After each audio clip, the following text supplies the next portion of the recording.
언제나 불평, 불만으로 가득 찬 한 사나이가 있었습니다. 이 사나이는 자신은 늘 재수없는 사람이라 생각하며 살아왔습니다. 한 번은 마을 사람들이 다 모여서 멀리 있는 곳으로 짐을 함께 옮기게 되었습니다. 이 사나이도 다른 사람들처럼 짐을 짊어지고 나섰습니다. 한참 가다 보니까 이 사나이가 다른 사람들보다 자신의 짐이 더 크고 더 무겁게 보이는 것이었어요. 그러니 당연히 기분이 나쁠 수밖에 없는 것이죠. 난 역시 재수가 없어. 이렇게 생각해 드니 이 사나이는 갑자기 발걸음에 힘이 빠지기 시작합니다. 그래서 점점점 뒤처지게 되었습니다. 길이 너무 멀어서 사람들은 중간에서 하룻밤을 머물고 가기로 했습니다. 그래서 이때다 싶어서 이 사나이는 짐을 모아둔 곳에 밤중에 다른 사람들이 잠든 밤중에 몰래 갑니다. 가서 짐을 일일이 다 들어보는 거예요. 그리고 자기가 지금까지 지고 온 짐보다 작은 짐을 찾기 시작합니다. 그래서 그 짐에다가 자기만 알 수 있는 표식을 해놓고 다시 사람들이 잠자는 곳으로 가서 잠을 잡니다. 아침이 되었습니다. 사람들이 다 일어났습니다. 이 사나이가 가장 먼저 간 곳은 어디겠습니까? 짐이 있는 그곳이에요. 왜? 자기만 알 수 있는 표식을 해놓았기 때문에. 그래서 일어나자마자 이 사나이가 자기만 표식을 해놓은 짐을 찾기 위해서 제일 먼저 짐이 있는 곳으로 갔습니다. 그래서 그 짐을 잡고 자기 어깨에 매려고 해보니 그 짐이 자기가 지금까지 불평하며 지고 왔던 그 짐이라는 것입니다. 오늘이라는 현실을 살아가는 것이 어떻습니까? 이 이야기 속 사나이와 같지는 않습니까? 왜 내가 지고 가는 짐만 크고 무겁게 느껴지는지, 다른 사람들은 편하게 가고 쉽게 길이 열려지는 것 같은데 왜 나는 다른 사람들보다 더 힘겹고 어려운 삶을 살아가는지, 이런 생각이 들 때가 있습니다. 그런데 그 어느 누구에게나 인생이라는 삶의 무게는 결코 녹록지 않습니다. 아니, 힘겹고 어렵습니다. 그래서 사람들은 이 현실에 대해서 이렇게 이야기하기도 합니다. 치열하다, 처절하다, 잔인하다, 아니 어찌할 수도 없다. 그래서 이 인생은 결코 편안한 삶이 아니라 전쟁과 같고 싸움과 같다. 그렇습니다. 삶은 싸움입니다. 자기 자신과의 싸움이고 매 순간 부딪히는 한계와 싸움이고 부단히도 부딪혀오는 도전들과 혹은 문제들과 장애물들과의 싸움입니다. 특히 이 땅에서 하나님의 이름을 믿고 그리스도의 사람으로 살아간다는 것, 이것은 공중 권세 잡은 마귀와의 영적 싸움도 같이 있는 것입니다. 그러기에 우리는 인생을 살아가지만 그 인생 속에서 싸움과 힘겨운 전쟁을 하며 살아가고 있다, 이야기할 수 있는 것입니다. 오늘 본문은 여호수아가 철옹성 여리고성을 점령하기 위하여 여리고성으로 가까이 가는 장면으로 시작을 합니다. 모세라는 위대한 지도자가 죽었습니다. 그 뒤를 이어서 이스라엘을 이끌 사람이 여호수아가 되었습니다. 가나안 땅을 정복해야 될 꿈과 비전을 가지고 된 것입니다. 아니요, 꿈과 비전이라기보다는 막중한 책임감, 두려운 책임감을 가지고 이제 여호수아가 이스라엘 백성의 지도자가 되었습니다. 그런데 이제 가나안 땅을 정복하려 하니 여리고성이라는 난공불락의 성이 딱 버티고 서 있는 것이었습니다. 게다가 여리고성을 시작으로 해서 이스라엘 백성과 여호수아는 가나안 땅을 정복하기 위해서 얼마나 많은 싸움을 더 싸워야 할지도 모르는 상황 가운데 놓이게 되었습니다. 이스라엘의 지도자로 세움을 받고 나서 여호수아의 삶은 결코 평탄하지 않았습니다. 왜 그랬을까요? 오히려 이 여호수아의 삶은 두려움과 모험의 연속이었습니다. 여리고성을 정복하기 위해서 가나안 땅 저편 요단강 저편에서 정탐꾼 2명을 보냅니다. 요단강을 건널 때도 마찬가지였습니다. 군사를 이끌고 먼저 요단강을 건넌 것이 아니라 번개를 앞세우고 먼저 요단강을 건넜습니다. 뿐만 아니죠. 여리고성이 앞에 있는데 언제 여리고성 사람들이 성문을 열고 이스라엘 백성을 침범할지 모르는데 그 앞에서 여호수아가 모든 남자들에게 할례를 행합니다. 그리고 우리가 읽은 본문 앞에 말씀을 보면 유월절 행사를 진행합니다. 적군이 바로 앞에 있는데도 말이죠. 그런데 이 모든 것을 다 행합니다. 어떻게 해요? 하나님이 말씀하셨고 하나님이 함께 하셨고 하나님이 행하셨다는 것입니다. 그런데 이제 앞으로가 문제입니다. 지금까지는 여호수아와 이스라엘 백성 그냥 개인의 문제였습니다. 그런데 이제는 실질적인 적이 여호수아와 이스라엘 백성 앞에 나와 있습니다.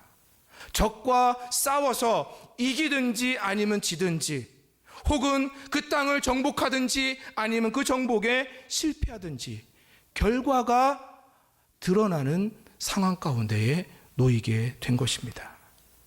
이런 상황 가운데에서 여호수아가 가나안 땅에서 처음으로 전쟁을 치러야 하는 여리고성을 보고 그 여리고성을 향해서 가까이 다가가고 있습니다. 필경 여호수아는 그 여리고성에 다가가면서 어떠한 생각을 했을까요?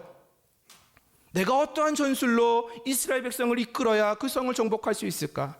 우리가 어떠한 무기를 가지고 싸워야 여리고성의 사람들과 싸워서 이길 수 있을까? 이 성을 어떻게 하면 무너뜨리고 정복할 수 있을까? 그러한 생각을 가지고 그러한 고민을 가지고 전략과 전술을 세우기 위하여 여리고성에 가까이 가지 않았겠습니까? 이러한 여호수아의 마음자리에는 두려움과 걱정 또한 있었을 것입니다. 왜요? 이 여리고성이 너무나 크고 단단한 성이었기 때문에 고대 문헌에 이르면 성벽이 얼마나 두꺼웠던지 전쟁에 쓰는 전차가 그 성벽 위를 달릴 정도로 여리고성은 굉장히 강한 성이었습니다. 이 성을 어떻게 정복하느냐? 거기에는 이런 것까지 담겨져 있는 것입니다. 첫 싸움입니다.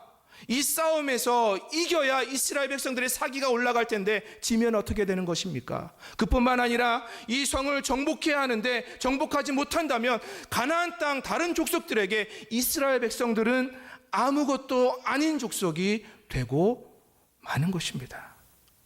이러한 두려움과 걱정을 가지고 여호수아가 여리고성 가까이 가고 있습니다. 우리의 모습도 여호수아와 같지 않겠습니까?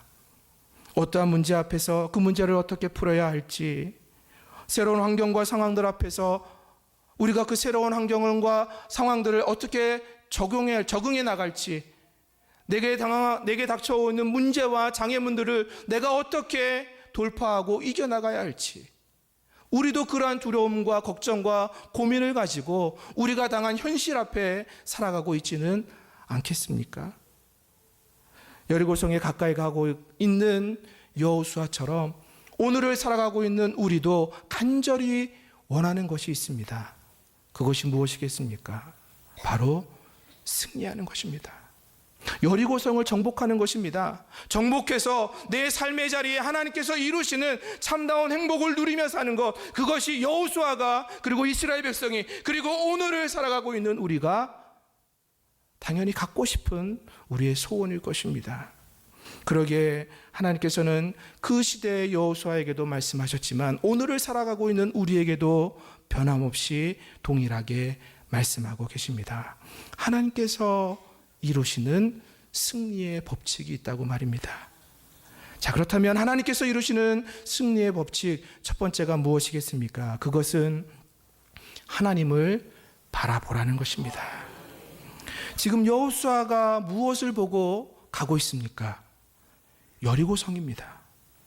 아니면 여호수아는 자기가 여리고성을 정념해야 하기 때문에 어떠한 전략과 전술을 써야 할지 그러한 걱정과 고민 때문에 자기의 발밑만 보고 갈지도 모르겠습니다.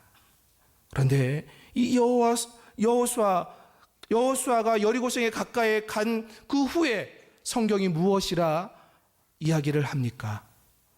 눈을 들어 본즉 하나님께서 이루시는 승리의 법칙은 우리의 눈을 들어 하나님을 바라보는 것에서부터 시작합니다. 여리고성을 바라보면 여리고 성밖에 보이지 않습니다. 그러나 여호수아가 눈을 들어 봤을 때에 여호수아가 본 것은 무엇입니까? 한 사람, 칼을 빼어들고 여호수아와 마주하고 있는 그 사람을 누구라 성경에서 이야기하고 있습니까? 여호와의 군대 대장. 우리가 눈을 들어 상황과 환경만 바라보면 그 상황과 환경만 보일 뿐입니다. 그러나 우리가 눈을 들어 하나님을 바라볼 때에 우리에게는 하나님이 보이는 것입니다. 여호수아도 마찬가지였습니다. 여호수아가 여리고성을 뚫어지게 쳐다본다고 해서 여리고성이 뚫리겠습니까? 여리고성이 무너지겠습니까? 아닙니다. 그래서 성경은 이야기하는 것입니다. 눈을 들어 본즉. 우리의 삶의 자리도 마찬가지입니다. 삶 속에 우리의 어려움을 주는 환경과 상황들에 우리의 초점이 맞춰지는 것이 아니라 우리의 초점이 오직 하나님께 맞춰져야 할 줄로 믿습니다. 우리의 눈을 들어 하나님을 바라보는 우리의 믿음이 있어야 할 줄로 믿습니다. 전쟁터와 같은 우리의 인생의 자리에 전쟁터만을 바라보지 않기를 소원합니다. 전쟁터에서 우리를 도우시고 우리를 이끄시고 우리를 승리자로 만들어 가시는 그 하나님을 믿음의 눈을 열어 바라보는 저와 여러분이 되길 주님의 이름으로 축원합니다. 또한 하나님께서 이루시는 승리의 법칙 두 번째입니다. 두 번째는 하나님 편에 서 있으라는 것입니다. 여호수아가 여리고성 가까이 가서 눈을 들어보니 여호와의 군대 대장이 보였습니다. 그래서 여호수아가 묻습니다. 너는 우리를 위하느냐 적들을 위하느냐?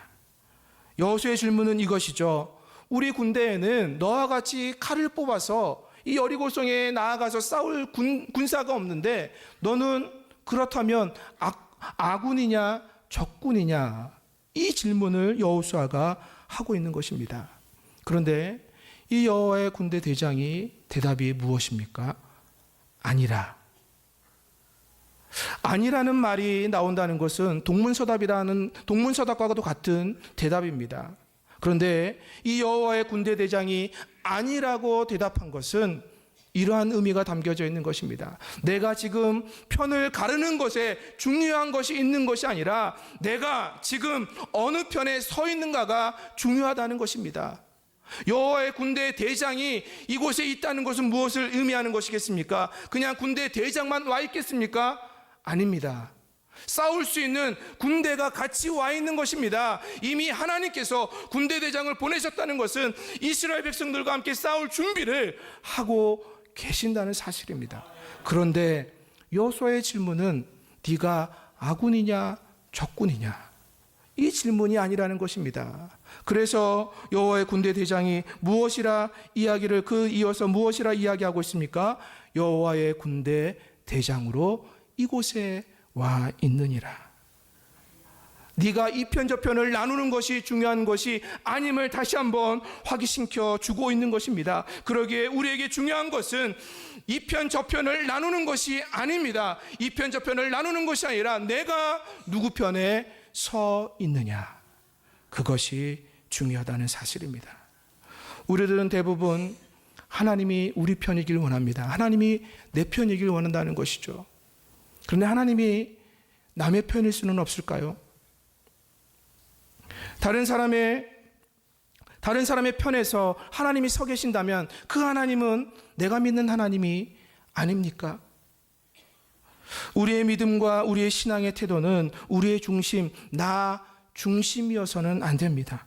이는 잘못된 신앙의 모습입니다. 우리의 믿음과 우리의 신앙의 태도는 오직 하나님 중심이어야 할 줄로 믿습니다. 우리는 항상 하나님 편에 서 있는지 우리 모습을 돌아보며 우리의 기도가 그 기도가 되어야 할 줄로 믿습니다. 그래서 예수님께서는 요한복음 16장 33절에 이렇게 말씀하십니다. 이것을 너희에게 이르는 것은 내 안에서 평안을 누리게 하려 함이라. 세상에서는 너희가 환난을 당하나 담대하라. 내가 세상을 이겼노라. 우리가 하나님 편에 서 있어야 될 이유가 어디 있는 것입니까? 예수 그리스도께서 이미 승리하셨기 때문입니다. 그러기에 승리하신 예수님 편에 서는 것이 우리가 승리하는 것입니다. 하나님을 내 편으로 끌어들이는 것이 아니라, 예수님을 내 편으로 만들어가는 것이 아니라, 내가 하나님 편에 서면 그 승리는 저절로 우리의 것, 내 것이 된다는 말씀입니다. 그러기에 저와 여러분의 삶이 하나님 편에 서 있는 신실한 삶이 되길 주님의 이름으로 축복합니다. 하나님께서 이루시는 승리의 법칙 세 번째, 그것은 바로 하나님의 방법을 선택하라는 것입니다. 여호와의 군대 대장 앞에 이제 여호수아가 얼굴을 땅에 대고 엎드립니다. 여호수아의 이런 태도는 먼저 내가 하나님 편에 있으니 내가 하나님 말씀에 순종하겠습니다 라는 표현을 담고 있습니다. 그래서 여호수아도 엎드리면서 이렇게 이야기합니다. 내 주여 종에게 무슨 말씀을 하려 하시나이까. 유진 피터슨이 번역한 메시지 성경에는 이 부분을 이렇게 번역하고 있습니다. 내 주께서 이 종에게 내리실 명령이 무엇입니까? 여호수아의 이 말 속에는 어떤 의미가 담겨져 있겠습니까? 저는 단지 하나님 편에 서 있습니다. 단지 하나님의 종일 뿐입니다. 그러니 주인이신 하나님께서 말씀하시는 그 모든 것을 내가 행하겠습니다. 내가 순종하겠습니다. 이 의미가 담겨져 있는 것입니다. 그러자 여호와의 군대지장이 이렇게 말합니다. 내 발에서 신을 벗으라. 내가 선 곳은 거룩하니라. 그 당시 발에서 신을 벗는다는 것은 그 사람의 종이나 노예가 된다는 것을 의미합니다. 왜냐하면 고대 문헌에 보면 그 당시의 노예나 종에게는 신발이 주어지지 않았기 때문입니다. 그러기에 신을 벗으라는 것은 너의 주인은 내가 아니라 하나님이심을 고백하라는 것입니다. 그뿐만 아니라 다른 의미가 있다면 신을 벗는다는 의미는 우리의 모든 죄악, 우리의 모든 고집, 내가 끝까지 붙잡으려고 했던 그 모든 것들을 버리라는 것을 말씀하고 있습니다. 그렇기 때문에 여호와의 군대대장이 내 발에서 신을 벗으라, 이 말의 의미 속에는 내 하나님께 순종하라는 의미뿐만 아니라 내가 지금까지 가지고 있고 품고 있고 아직도 내가 끊어내지 못하고 있는 세상의 모든 짐들을 끊어버리라는 하나님의 말씀이 담겨져 있다는 것입니다. 그러기에 우리는 하나님 앞에서 우리의 신발을 벗어야 합니다. 신발을 벗고 하나님이 내 주인입니다. 하나님, 내가 하나님 앞에서 죄인입니다. 이러한 고백을 가지고 하나님께 나아갈 때에 하나님의 은혜가 우리에게 임하는 것입니다. 그런데 왜 여호와의 군대대장은 신발을 벗으라 했을까요? 예수님께서도 요한복음에서 이러한 말씀을 하셨습니다. 목욕한 사람에게는 발 밖에는 씻을 필요가 없느니라. 왜 발 밖에는 씻을 필요가 없을까요? 발은 땅을 딛고 살아가는데 반드시 필요한 부위입니다. 그렇다면 그 발은 더러움이 묻어져 있다는 것입니다. 그러기에 신발을 벗으라는 그 의미 가운데에는 우리의 모든 죄악의 짐을 벗어버리라는 것입니다. 이 땅에 내가 아무리 선하게 살고 있고 내가 아무리 도덕적인 윤리적으로 흠이 없이 살아간다 할지라도 내가 헌법을 잘 준수하여 법 없이도 사는 사람이라고 세상에서 인정받고 있다 할지라도 하나님 앞에는 깨끗한 사람이 아무도 없습니다. 하나님 앞에 자기의 의를 가지고 나가서 그 의를 칭찬받을 사람은 아무도 없습니다. 그렇기 때문에 하나님 앞에서 우리는 우리의 신발을 다 벗어야 하는 것입니다. 그리고 우리는 하나님의 거룩한 곳에 서야 하는 것입니다. 오늘 본문 말씀에 보면 내가 서 있는 곳은 거룩한 곳이다 말씀합니다. 정말 여호수아가 서 있는 곳이 거룩한 땅이라서 여호와의 군대대장이 그곳을 거룩한 곳이라고 이야기했을까요? 그 땅은 지금까지 그냥 가나안 땅의 한 부분입니다. 그런데 왜 여호와의 군대대장은 그곳을 거룩한 땅이라 이야기하고 있을까요? 그 이유는 한 가지. 이제 여호수아 너 혼자 서 있는 것이 아니다. 그럼 그곳에 누가 같이 있다? 하나님이 함께 계시다. 우리의 거룩함을 이루는 것은 우리의 의가 아닙니다. 우리의 윤리적인 태도가 아닙니다. 우리의 도덕적인 바르게 삶이 아닙니다. 우리를 거룩하게 하는 것은 하나님이 나와 함께 하실 때에 그 하나님의 거룩함이 우리에게 덧입혀지는 것입니다. 그러기에 우리가 하나님의 방법으로 선택하며 살아간다는 것은 하나님의 말씀에 순종할 뿐만 아니라 이 하나님의 거룩함을 이루기 위하여, 하나님의 거룩함을 지켜내기 위하여 이 땅에서 그럼에도 불구하고 발버둥치며 살아가는 우리의 모습이라 이야기하고 있는 것입니다. 이렇게 여호수아가 했을 때에 여호수아 6장에서 하나님께서 무엇을 말씀하십니까? 너희가 전술을 가지고 무기를 가지고 싸우라 이야기하지 않습니다. 단지 여리고성을 돌라고 말씀하십니다. 생각해 보십시오. 여리고성을 돈다고 여리고성이 무너지겠습니까? 그 철옹성 같은 여리고성이, 난공불락과 같은 그 여리고성이 무너지겠습니까? 그럼에도 불구하고 하나님의 방법을 선택하여 이스라엘 백성들이 여호수아와 함께 여리고성을 돌았을 때에 여리고성이 무너졌습니다. 이스라엘 백성만 돈 것이 아니기 때문입니다. 하나님이 함께 도셨기 때문입니다. 마찬가지입니다. 우리가 하나님의 방법을 선택하여 하나님의 방법대로 살아간다는 것 결코 쉬운 일이 아닙니다.